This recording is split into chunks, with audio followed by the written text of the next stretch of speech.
Hi guys, I'm Joshika Sarah Joseph and I will today at Analytical Minds will have a detailed discussion on life at Jiangxi University of Chinese Medicine, Nanchang, China. There is so much to talk about, so let's get started.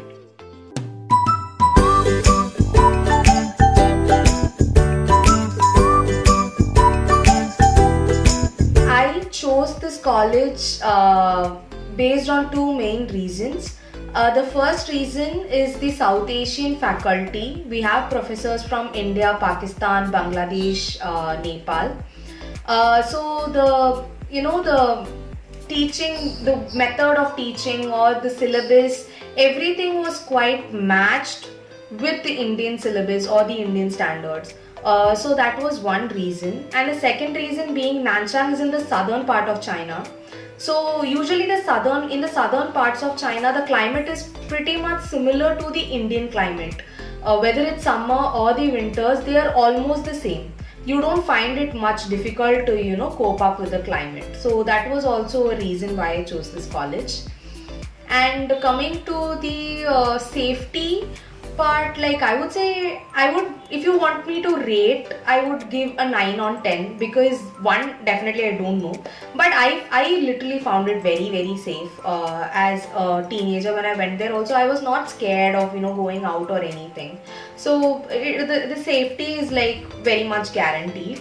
And the advantage of learning in any abroad colleges, I would say, is number one, you're far away from your home. And you have to manage your everyday life, like from eating, from studying, or managing your time, everything basically, washing your clothes, whatever it is, everything depends on yourself. You cannot depend on anyone. Like, there is no mom to cook you food and there is no dad to wake you up on time. So that was like, I kind of learned that like I can live on my own. That is one biggest advantage that going and studying abroad have taught me. The disadvantage, I would say, is maybe you will miss home time to time, like whenever there is a festival like a New Year or Pongal or any sorts of the traditional holidays. Usually the family stays together. But even that, I would say, the Indians over there, we do our own festival. We create a function for that. Maybe if you will miss family, that would be your disadvantage, I would say. And when it comes to the language, the main language in China is Chinese. It is pretty hard to learn, but not as that hard, I would say. Like, if you kind of like want to go for it, like I want to learn the language, you can really learn it. It is easy actually. And when it comes to the food part, basically Indians, we love desi food, so we cook for ourselves. Most of the college students, we cook for ourselves. And canteen food is also very good, whether it is the Chinese food or the Indian food is also available, like roti, chapati, chal, dawal, all those things are available also. And so that was also a very big plus. Like, whenever there's exam time, we used to order over there and we used to have, because cooking takes time. So that was one big plus. So food was never in a negative aspect, like, oh, like I'm not at home, what will I have. Like, for some people the Chinese food won't be much suitable. For them also the Indian restaurants are available, so that we can kind of cope up with the food as well. And the cost of living is also somewhat very much, I would say, less compared to the other cities. Like, if you are living in Beijing or Shanghai or Guangzhou, those are like the very, very main cities in China. So it is equal to living in Delhi or Bangalore or Chennai. So there the cost of living is like very high. But compared to that, Nanchang, it is also a capital of our province called as Jiangxi, but still the cost of living is very much manageable. I would say 10,000 per month for each student is more than enough, sufficient for food, clothing, and if you want to buy any Xerox, taking Xerox for any books or something like that, everything is affordable in that money itself. And our college is MCA approved. But recently we had this issue with the ECFMG before year maybe. So writing PLAB or USMLE is nowadays a little bit of a trouble. But the college is trying to figure that problem out as well. So mostly that will get sorted out in the upcoming year, I hope so. And the pass percentage of FMGE ratio, like it is very good. Not like too many people pass, like in the first attempt itself, or maximum they take 2 attempts. Like I haven't heard any seniors or my like batchmates saying that it's more than 2 or 3, 4 times. No, they usually pass within like 1 or 2 attempts. So that is also a very big plus in learning in our college. All thanks to the faculty. Basically, they follow the Indian syllabus mostly, and they cover up the Indian syllabus. They cover up important topics what is mostly asked in India, like mostly also clinically also they also teach regarding, like in India it is very, the prevalent ratio is more, so I will teach this one very detailedly. They usually teach like that. And the language of teaching is English. We only learn Chinese for the basics, so that everyday life, whenever we go out, we have to interact with the shopkeeper, or whenever we are traveling, if you want to ask them like, will this bus go over there, for that the basic Chinese we are being taught since our first year. And before our internship, we are supposed to learn the medical Chinese as well, so that in hospitals also we don't find it very difficult for us to communicate with the doctor or with the patient, so that it will be a bit easier. So we learn these 2 kinds of Chinese. And we also have exams, like for medical Chinese we have Viva, and written exam was not there, but Viva was there, so that because basically your speaking skills is what matters when you are doing your internship over there. And when it comes to the hostel is pretty much very cool. Like there are 2 campuses basically. One is the new campus, the other one is the old campus. The old campus is in the heart of the city, like in the center of the city, and the new campus is in the outskirts of the city. That new campus is like humongous, and you have way too many dormitories, and you can also have, if you want single room, they will allot you a single room.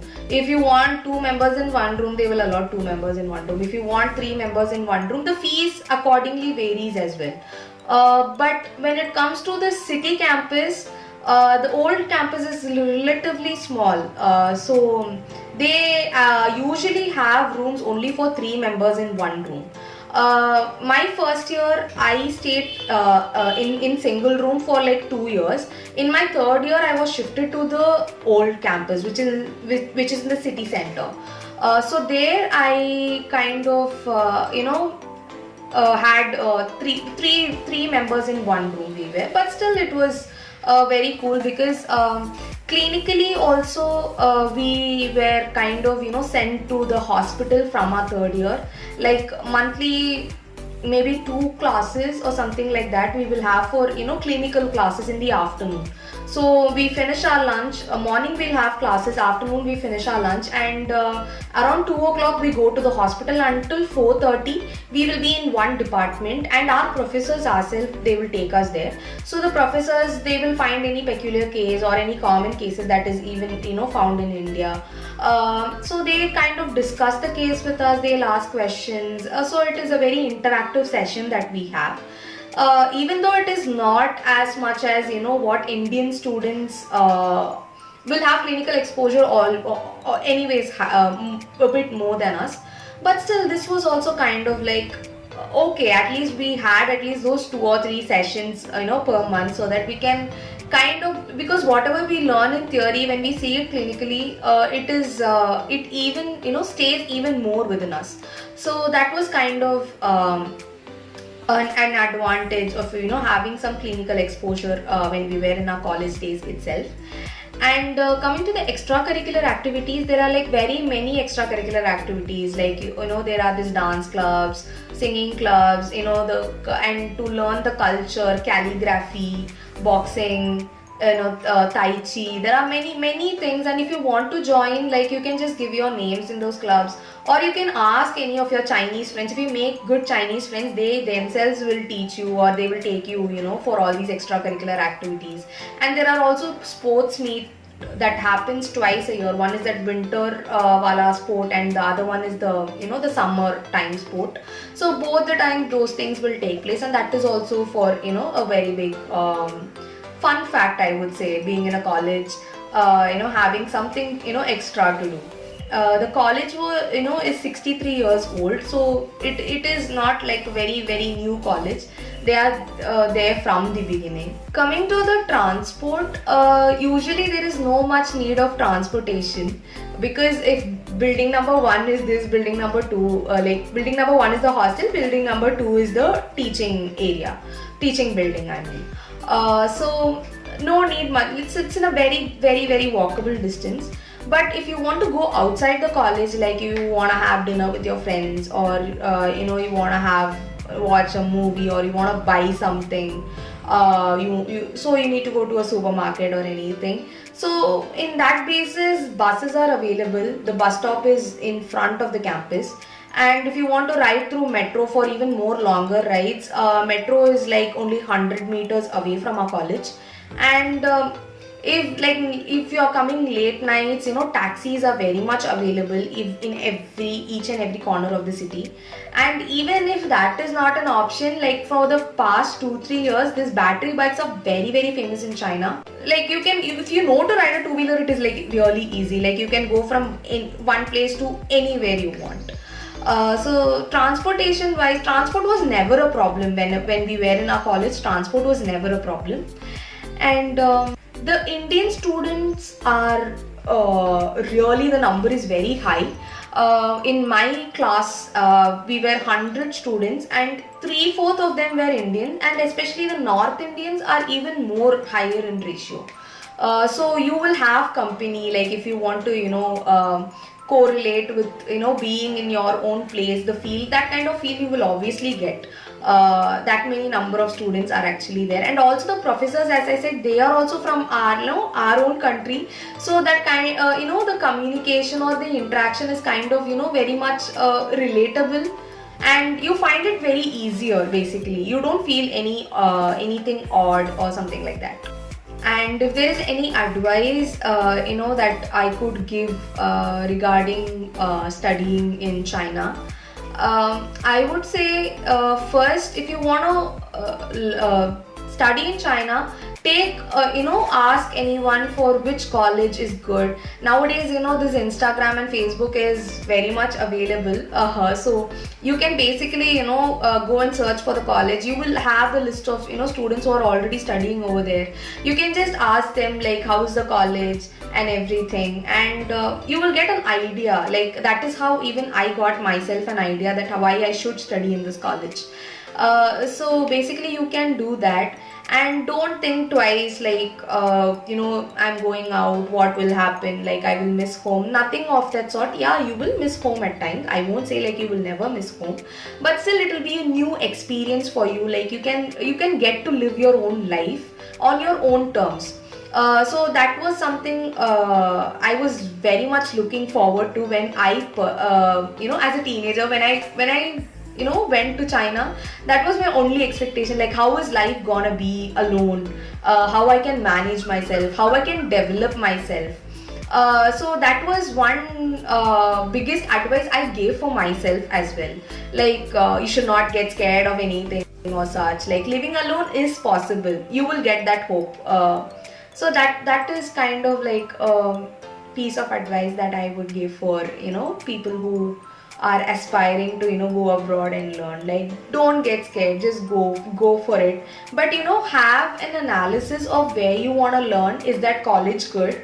And how is the surrounding, the teaching syllabus. All these things are something that you should basically see, and you have to if you can list it, and your